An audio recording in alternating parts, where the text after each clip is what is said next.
Order number 47. Number 47, your order's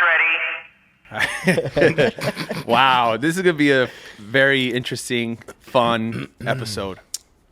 What's up, guys? Welcome to Fourth Meal Podcast. Eric Dlux. DJ5. And we are sitting here with a good friend of ours, repping Detroit. The D. The D's finest. Is it 312? The 313. 313. There you wow. go. Don't let too many people hear you fuck that one up. Yeah, I fucked that up. Oh, 313. 313. I was close. Captn20. Yeah. Welcome What to the up, podcast. dog? Thanks for having me, guys. Of course, man. Thank you. Round of Finally applause. made Wow, it. live audience. I finally made it now. It means Live I made audience. it, guys. And if you're watching on YouTube, which you should be, my man has his sunglasses on, hair up. Earlier, Yep. hair down. You It's look gonna come like down. an actor slash Maluma slash You look like somebody Salt famous. Bay, kind of. That works. That Chris works. D'Elia A wrestler. vibes. That works. Yeah, I get that one all the time, actually. Do you The get whole- Salt Bay? No, I haven't gotten Salt Bae now because Well, I think it's just just took the beard down a the little. glasses Yeah. and then the mustache. Yeah. But I can transform very easily. If I Yeah. do the braids, I'm Maluma. If I let the hair down, I'm Fabio. It's Fabio. I can do it Wow. all. I'm like a jack of all entertainers. Pause. How tall are you, bro? Like 6'5", 6'5" yeah. on a hot day. Damn. Nice. Nice. I'm Tall 5'5". drink of whiskey. So listen, we've had some incredible times with Captn20, man. You are Lots a of fun fun times. guy, I love you guys. funny guy, I don't know about all great that. energy. You're wild as fuck. You Appreciate keep that. you keep NDAs in your backpack. Definitely. You keep Plan Bs. Not anymore. You used to keep Plan Bs. One time. One time. Yeah. This is how the podcast is gonna be. This guy has some crazy stories. What's have the to go reason for an overtime. NDA in your backpack? Well, you just never know when You're protecting you're yourself. going to need Yeah. to protect yourself. I mean, there's no one out there looking out for us these days. So like you if know? a little shorty comes back to your room, Yeah, you're it's gonna just- make her sign something. You never know. It's just like, I mean, you might just need to warn someone of what's in store for them. Wow. It could be anything. Have you ever had to use one on I it? have You actually. Yeah. It But started as a joke, actually. It started as a joke. And I can then- see that. And then I was like, let me see how far I can roll with this. But have you? What do they say when you bring out an NDA? They're shocked. It's like just even And they sign it. even the homies are They shocked. laugh. They're like, hey, hey, hey. Yeah, and then I'm like, okay, yeah, and it just sits there, and then oftentimes they've never made it past the front door after that. That's It's- hilarious. It's terrible. That's It's so actually funny. great because then I could just go to sleep. Yeah, go to sleep. All right, Yeah, peace. You sure. didn't want to sign it. I'm out. So I do want to touch on the fact that you live in Detroit because a lot of people we talk to are from here or Yeah. New York or Vegas. Yeah. And we have a lot of listeners that are from the Midwest, Yes. et cetera. So Midwest. towns. it would be interesting to see how you were able to, break out. Yeah, I mean, it's But I want to start before we get there. How'd you get your name? I don't even know how I got. ooh. How'd you get your name? Ooh, curveball. I've actually been that. ask you Because that. I actually want to start asking Are we DJs gonna- how the hell are they we got gonna their get- name. Are we going to say this on air? Is it fucked up? No, it's not really that fucked up, actually. It's like Captain, and I have a 20 Something to do with like schlong. rum, Captain. It's nothing to do with rum. Actually, Does that have something to do with a 20-inch tool? 20-inch toolbox. Yo, How'd you get your name? Well, growing up in Detroit, obviously, like we didn't have a lot of hobbies. I mean, murder was an option. That clearly wasn't the path. No, thank God. Burglary, theft. Join I was a like, gang. yeah, let me stay away from that. Yep. But back then, my brother was really into drag racing. Okay. So we used to build cars and high performance shit in our backyard. Like my mom's house was like a straight high performance garage. Okay. So we kind of had a hustle. My brother was much older than me, and so I was like little brother, and we would hustle these guys with two different cars. And this was back in the day where you would like hide nitrous tanks in your door and shit. It was like.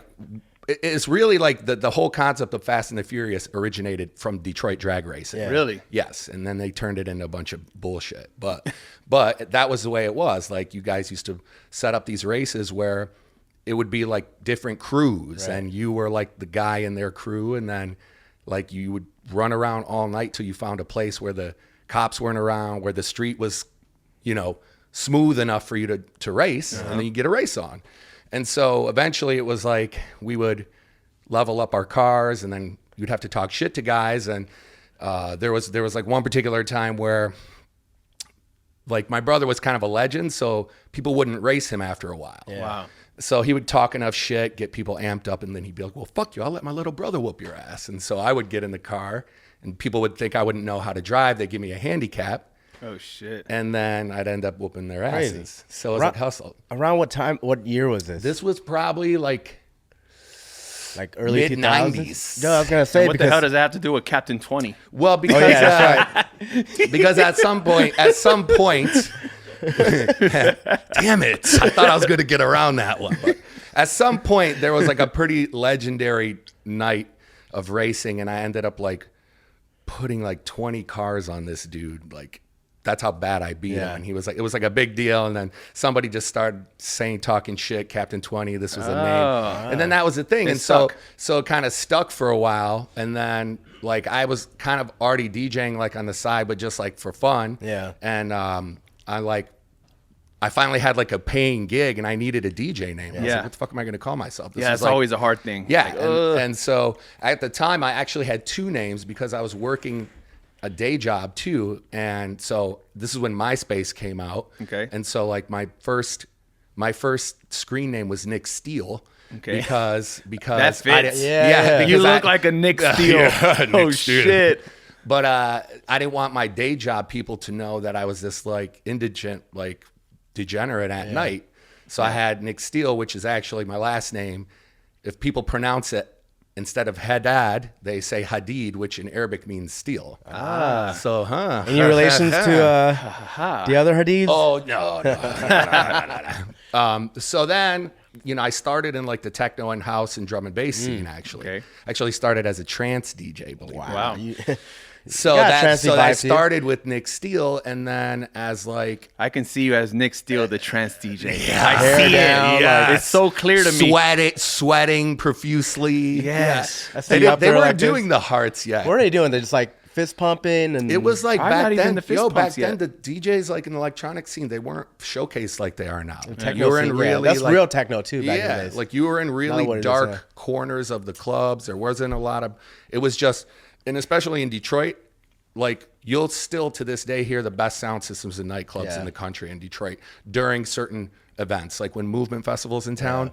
You have those sound systems that beat you right here in the chest, yeah. and you can talk right over them. Wow. They don't do that anymore, really, in Yeah. nightclubs. So the culture was different. It wasn't all about like the DJ. It was Okay. about the music in the room and the sound. It was very minimal. So let's fast forward when we met you long ago.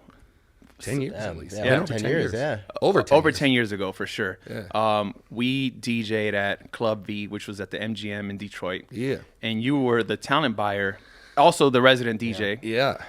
And like, explain us that whole thing. So that was like a pretty big turning point for me at the time. At the time, I was like, Were you on Scam yet? I wasn't on Scam. Okay. I was But how did you hear about Scam? because I followed the culture. Like, I worked with like a few people in Detroit where we were trying to bring like AM Yeah. to the city. And in the Aim early and Vice is going out there a lot. Well, Vice hadn't been yet, and I'll tell Yeah. you. So it was like at this time, it was like this was when like the Dexstar, right? Dexstar Yeah, was yeah, big, that's so right. everyone was trying to get like Jazzy Jeff Yeah. and Steve Aoki and even like Fashion and like those guys. You got were coming to town. Spider, So Kevin. like this was when Little John and Spider were Yeah, doing yeah. their thing. So that kind of era was like, Detroit was kind of behind in the sense of Right, like right. understanding what like a lifestyle DJ is or whatever Right. it is. Like, what makes it, why do we want to go hear this guy? You Yeah. know, I mean, there are tons of talented DJs in Detroit, but Right. like what makes these kind of DJs special? Right.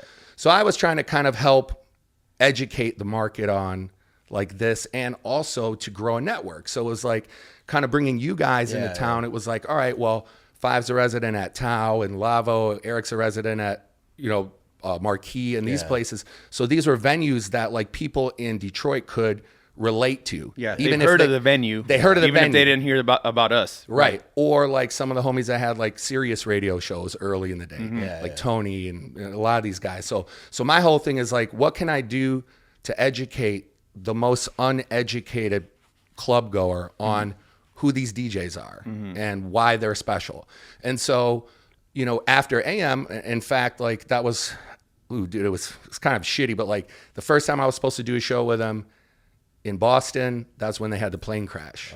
shit. And then the second time, that was when he killed himself. So it was like kind of a really bad omen. But at that point, I was like, all right, I had just gotten the MGM contract in 2009. And so what that entailed was, my company, I have a company that is a licensed supplier with the gaming control board. Okay. So it's not just like being a vendor. Right. They do background checks, taxes, everything A to Z on your siblings, your wife, your whole It's a whole different It's the same. machine. It's the same process you have to go through if you want to own and operate a casino. Okay. So, I can't take $100 out of the bank without it having a paper trail for it. Damn. Yeah.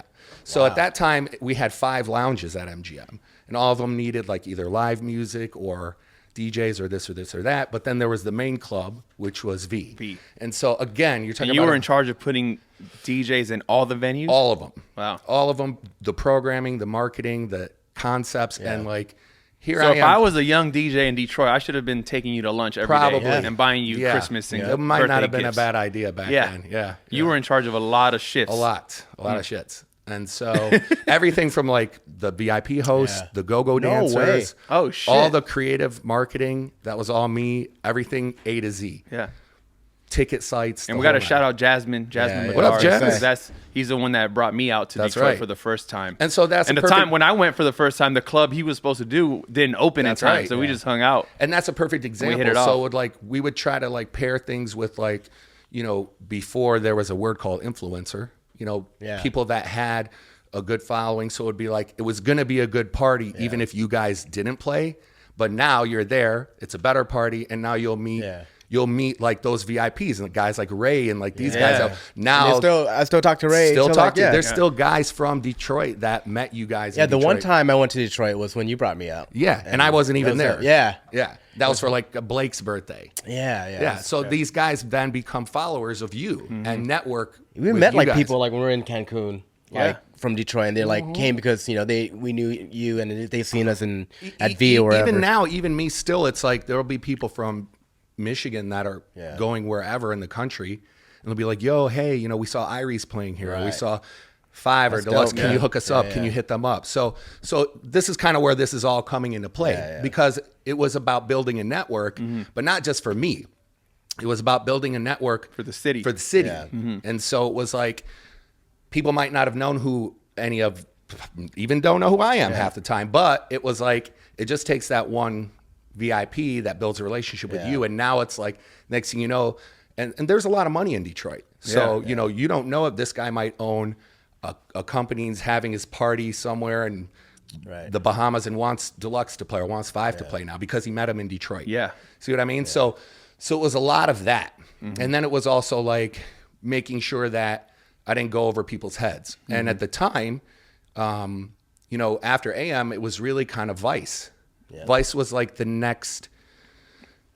only other person that like kind of in that lane that had I think enough momentum at the time that could be relative to people in a way where we could kind of sell it that way. Yeah. So, it was like, it was actually like the first big show I did. And then convincing like a team of executives at MGM who, it's not like Vegas. Yeah. It's like really like they're kind of completely out of touch with. And like, AM was an easy sell because he's a celebrity. AM was an easy sell, but not for that price. Right. AM was but at getting least they 20, know 25 who grand AM at the is because time. he was in the tabloids They every wouldn't, day. but if you said, "Oh, he's dating so and so," Right. then they knew who AM was. Got it. But they still didn't understand why he cost that much money, and people still weren't buying tickets to go see like them. how's the turnout for that? Like We would still. It was really just about boosting the minimums on tables back then. Mm-hmm. But for us, like at V, it was such a small capacity venue. You're talking about a 300 cap venue. Right. But a lot of the shows that I would do there, we would pool sponsorship money, things like that. And so the night might be a break-even night, but the cachet value of having, like, let's say Diddy or somebody like the that, look. like 2 and 3 and 4 weeks down the road, we still have content. We still have people saying, "Oh, that Diddy was there a couple weeks ago." See what I mean? So it's like, course. this was at a time where like social media marketing really hadn't blown up yet, and like print marketing was useless. So it's like trying to think outside of the box, and then also trying to convince. It was more like executives. word of mouth, like, "Oh, Diddy went to that club. We should go there next week." Yeah. Exactly. So then- that's kind of how that happened, and then also EDM was becoming a thing. Yeah. So like in Detroit is a very fickle market where you are either bringing in like true house talent or true techno talent. Like you're talking about your, at the time, like Miguel Miggs and FAED Legrand, Cascade, and, Carl Cox and Eric Murillo. And like the whole EDM thing was not really respected in Detroit yet. So it was like, could be like a very fine line between bringing in the wrong artists and then getting the wrong label put on. And those guys were expensive and back that was then the as other well, thing. right? You couldn't touch half of that talent. Yeah. Half of those agents wouldn't even return your calls. Yeah. So, unless you were Live Nation or AEG. I feel like V was like the only game in town too, right? At that time, like It besides was- like the it was hip hop only clubs, one- like it was the only one with that level of production and like consistency. Yeah. And like it felt like you weren't at a normal club. Like it was safe. Yeah. It was at You the know, you could MGM. valet park I at the remember hotel. when you told me like when I went there, it was like just stay in the casino, don't leave. Because Detroit Like, is crazy, bro. The set 2 times I went for the first time and then the second time, both times like we got guns pulled out on us. Yeah, that's Back to back, accurate. and I was like, "Oh my god, this is crazy." Yo, Paulie D wouldn't go. Paulie D, we had to take him through back of house. because Spider has a crazy Spider's got Spider has a Yeah, crazy. yeah, with Jasmine.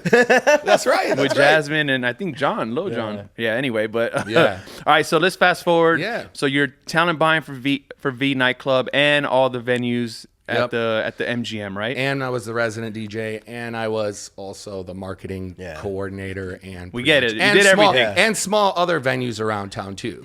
And then, so how did you get on Scam? How did this? That just happen? basically was like, so obviously I developed a relationship with Sujit from day one. I was coming out to the birthday parties Events. as a buyer before I was as an artist. Right. And then, pretty much like every couple months I'd be like, all right, what's up, dude? You ready? You put me on or what? And this is when it was still like kind of the OGs. Yeah. Because we had a podcast earlier. I'm trying to remember which one, but where we touch on, might have been with E-Rock, where we touch on talent buying. Yeah, and that if was you have E-Rock, an yeah. opportunity, take it because it's a good way to build Yeah. relationships. Yeah, it is. And it'll open other doors for you where like For sure. because you need to be used. This is a famous Kanye quote. I know a lot of people don't like Kanye, but like if you're not being used, you're useless. Yeah. Exactly. Hey, that's Hot. knowledge. Yeah, it's bro. not. But so I'm saying like put yourself in an opportunity where people need you and they want to use you because then you can be like, hey, you know what? I'll get your guys in here, but what are you gonna do for me? Right. Like That was a big part of it, but also I think and part of the thing was like I didn't want it to be predicated on swaps, Right. Like, and that was the thing. Like my whole goal was like, look, you have enough talent on this roster that makes sense for our city, but like how now can I use this network to get myself out of this city, Right. And for me, I'd already kind of had like my feet wet in a little bit. I was like doing a lot of stuff with SBE at the time. yeah. Before that, I was like Lucky Strike, but like the game was different too. It was not as many DJs in the pool and more venues. Yeah. So and at the time, and like, less social media. yeah, social media, everything was different. Yeah. Everything's was different now. So yeah, but I mean, it was like really early on where I kind of realized that I wanted it to be more than just about me too. Yeah. So it was like there is a shit ton of talent in Detroit and in a lot of cities where that talent doesn't know how the business side works, and they're almost like completely against it. So they kind of need somebody to like lead a horse to water. did you ever think of like starting your own DJ management and handle all these young guys? I mean, essentially, that's kind of what I have in the city now. Oh, you have that? Yeah, that's Basement Beats is my company that like I've had for, Nice, and yeah. that's how I would bring talent in. So it's just that it's not like LA or Vegas. So it's not like a lot of these guys have their own shit. So I'm not going to like put a restriction on them. So you guys can't book stuff unless it goes through me. It's basically like, they sign contracts to where if I put you in a venue, Then you have to go through me to play there again. Got it. But look, if someone comes up to you and he's like, you're the shit, bro, I want to book you for whatever, have Go at for it, it, man. yeah. Like that's just the benefit of like, that's the give and take. Like we obviously like take a percentage and then you get an opportunity that will probably pay that percentage off tenfold. So that's kind of like the mentality behind it. But then, and it turned into a business. So in a small market, it's shitty because then everyone cherry picks the guys that I put in places. They know that like wherever we have guys, they're going to be solid, great DJs, professional, be able to play a ratchet party or a mitzvah in the same day. Like that's one of the big things is like being diverse. Yeah. You know what I'm saying? So So then, now you get on Scam, I and get then on you Scam. realize it fucking sucks. I'm just kidding. What's up, Sujit? He probably listens too. what's up, cuz? No, you know, it's this is what I tell people. Like, I mean, obviously, it's like anything else, relationships or whatever. It's like really is. low expectations. You know? Right. The lower your expectations, the lower your level of disappointment Yeah. is. Right. So it's like if you just go in with the, you know, Gary Vee said it best like not too long ago, where he was like talking about social media and how people cry that like the algorithms make it to where no one can see your shit. It's free though. Who cares? Like, you're not paying unless you're Yeah, they paying gotta make for money ads. too, so, yeah, yeah. it's like, all right, 10 people are seeing your message now. Before this platform, nobody was seeing your message. Right. Yeah. So kind of with Scam, it's like this. It's like, I'm still going to do my thing, Yeah.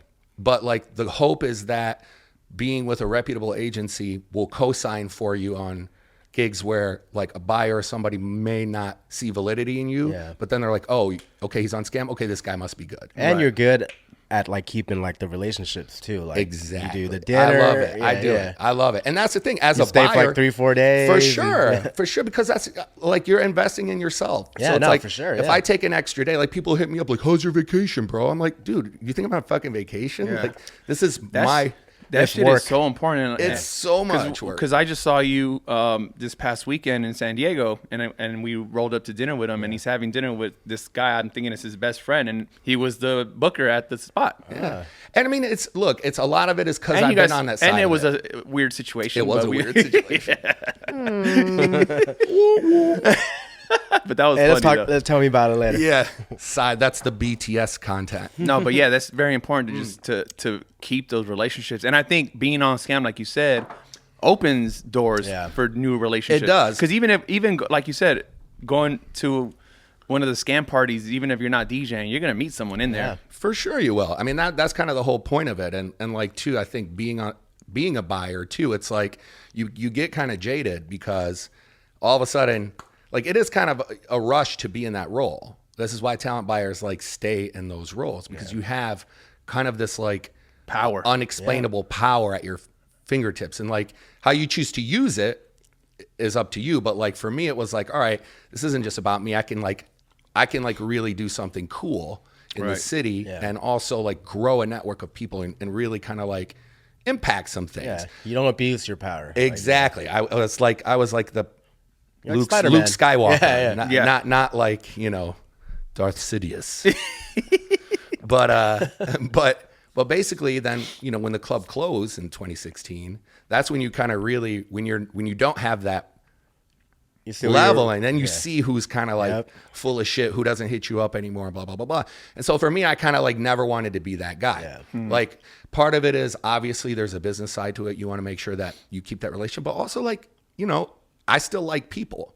Yeah. So like out of anyone, that's the person doesn't need anything from me. Right. You know what I mean? So it's like if you can find someone that's actually cool enough that has like you want to hang out with, it's great. But when it comes to shows, like you guys know, sometimes you only have a few hours before to work out, sleep, maybe prep, or you got to be at dinner and do the social thing. Yeah. How do you prioritize those Yeah. things? They're all tough. the most important thing. Yeah. You know, how do you I decide? probably just cancel out the workout first. We just That's me. power through and don't sleep. No Dude, that's naps, what it yeah. is. That's what it is. But then, you know, me, like I've lived off of like naps. Yeah, Like I me have a too. really like OCD regimen about shit. Same, same. So I want to ask you, being in Detroit, I know now you're in a process of moving to LA. Oh, But- well, you heard that? Heard you hear that? Breaking news. Little bird told us. But being in Detroit, did you ever feel like, damn, I need to move to a major city? Or Yeah, every year, every day. you did. Yeah, I mean, I started. This goes back Because there's a lot of people that are there and they're thinking the same thing. Like, should I? Yeah. Or like, am I just gonna get lost? I will tell you like this, and, It's and like, expensive. I don't say things like this confidently, but like if I would have left Detroit 15 years ago, and I'm the same person I was, and was on the same path that I would be on a whole other level right Wow. now. Yeah. Whether it was just from producing music or just being involved with a much larger conglomerate. Right. Because like I have, I was raised to have certain business sense. My dad was a dry cleaner. My mom was like an old school Lebanese housewife. Like we been grinding since like I was a kid. It's in your blood. It's in my blood. Yeah. So it's like, but you are a product of your environment. So we're here at any given time, you're bumping it into somebody of extreme value in this industry. Yeah.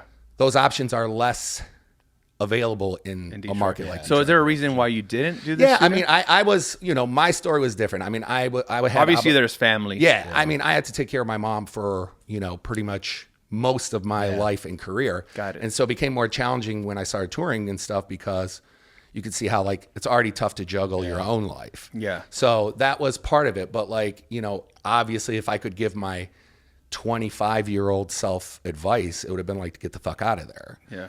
And if anything, it's just because you can always go back. Like, it's not like true. you can't, you're always going to have, Test it out, and if it didn't work. If you're a good dude, and this is like what I say with anybody that hits me up about like advice, like, yo man, how can I get on? Or can I do this? I'm like, dude, just be a good dude or be a good girl. Like anyone can be a good DJ, or anyone could be a good performer, but if you suck as a person, people are going to see right through your ass. They're So not it's gonna wanna like fuck with you. other DJs aren't going to respect you. Other people in the industry aren't going to respect you. Venues aren't going to want to fuck with you. Like when I was booking guys, if they wouldn't have dinner with me, I would never book them again. Yeah. It's like I just flew you out here to this fucking. That's why I didn't get booked again. No, I kept going back because we kept eating lamb chops. Lamb. That's right. Oh, you Wow. guys, yeah, We'd you eat got the lamb. Scratchy got the best end of that deal. What was that day? What we had Scratchy ended up getting like that one upstairs in Ignite. Yeah, it was the upstairs restaurant. They had Oh, sushi yeah, rolls that's right. and lamb chops. Yeah. Damn. He got his room upgraded. thought you didn't like lamb. Yeah. Nah, they were really good. So Dubai and Detroit has probably good got a lamb. happy ending. Hey, Balash. Did you, Scratchy? Jeez. Balash. Balash. Yeah, so that's dope, man. I do. That's interesting to hear you say that if you would have done that move 15 years ago, because man, there's a lot of people that are listening that are 25 Yeah. and They're can really comfortable, use that right? advice, Like, though. You know, It's comfortable. And I was having this conversation the other day. Like you get in a rut when you become a working DJ. And it's like, where do you draw the line between taking time off and building yourself, like getting content, like producing music and getting all of your shit together so that you can level up. Yeah. It's tough to do that when you're in the trenches every single weekend. I mean, it took me 20 years to move out of Vegas. It's like 40 minutes away. Flight, But that was the thing. Like what made you guys make your move? It was like These guys, and coming from LA, this is a market full of opportunity, but you realized at some point that like for you to level up, you had to get out of this city. even for me, like growing up I grew up in LA, but a city called Carson, which is like, 20 miles away from downtown and Hollywood and all that. But when I got on the street team, as soon as I got on the street team, 21 years old, on the street team on Power 106, I said, I'm out. Because like, I need to live in Burbank, close to the station, because I need to like be able to pop into the station at any moment. I'm down the street from Vice. He was a big mentor, Echo and all these guys. And Syph lived in Pasadena, which wasn't too far away. And I just needed to be there. And I couldn't afford to live out here in Burbank. But I figured I lived on my boy Jay Boogie's couch for $200 a month. And that's hard. That's not like most people can't make that. Just take that. But leap even of though I faith. was already in LA, if I would have been in Carson, it would have been if I would have stayed there, it would have been a different situation because it's an hour of traffic, it's an hour away, I'm gonna stay home. I'd get lazy. Exactly. I'd just stay there. Complacent. Yeah. And you're like, all right, this is cool, whatever. But then that's the thing. Before you know it, that you've been in that cycle. Yeah. A year, 2 years, 5 years. Next thing you know, you're like, what the fuck am I still doing here? Yeah. I mean, I feel that way now. Now I feel like I need to move again because I feel I need change. I just need too chaos. far? What's next Burbank's for too Eric calm. Dlux? I need some chaos. That's right. Move to Hollywood. Move to downtown It's crazy. To Hollywood or downtown somewhere. I need some chaos. I'm saying. Walk outside, there's poop everywhere. I know where there's one for sale. So what's next for Captn20? Man, a lot of things. I think it's like kind of a transition period for me in a lot of ways. It's like I've come to grips with like the fact that I love the business side of the business too much, like almost more than I love being a performer or an artist. Like, so that part is like, I do battle with it. But for me, there's either, I have some projects here that I'm kind of working on that low key, but like nothing that like, it's tough. I think I've always wanted to open my own venue. Yeah. With multiple arms to it, but like the way the world is in general now, not just this business, like the idea of brick and mortar products is going away so quickly in so many different industries. Yeah. Like restaurant business. I mean, look at things like Uber Eats and Grubhub and all this stuff. Even people's homes, like people just rent. It's renting. It's everything is becoming less committal. Mm-hmm. So it's like, do you really want to invest $2, $3, $4 million into a state-of-the-art venue that you can really only make money on one night a week or 2 nights a week? Right. It's just that type of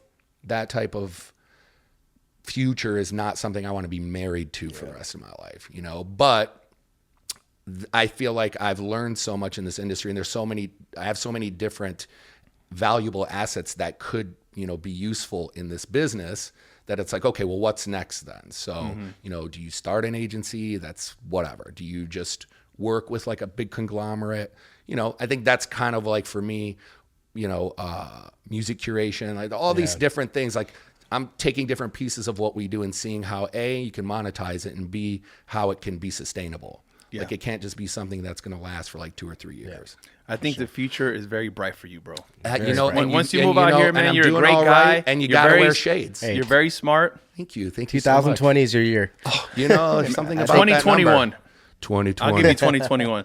I like that, bird. Yes. But thank you so much, Cap. Hey, man, thanks for having me, guys. I love you guys. And happy birthday, by the way. I appreciate that. DJing at Jewel Vegas. You got a whole tour coming up, right? Yeah, it's starting this Friday. I'll be in Boston. So by the time this airs, it just happened, but think so. Congrats on your I'll tour. be a year older. But yeah, check it out. Check me out on Instagram, DJ Captn20. And Twitter as well. Yeah, If you still use it. All that. I still use it. Hey, Facebook, Nick Steele. Yeah, my AIM AOL Messenger. MySpace was Nick Steele. And Facebook. And Facebook is Facebook too. Oh, wow. Yeah. All right. Well, thank you, bro. I appreciate you guys. Thanks for having me. Yes, sir. Yeah.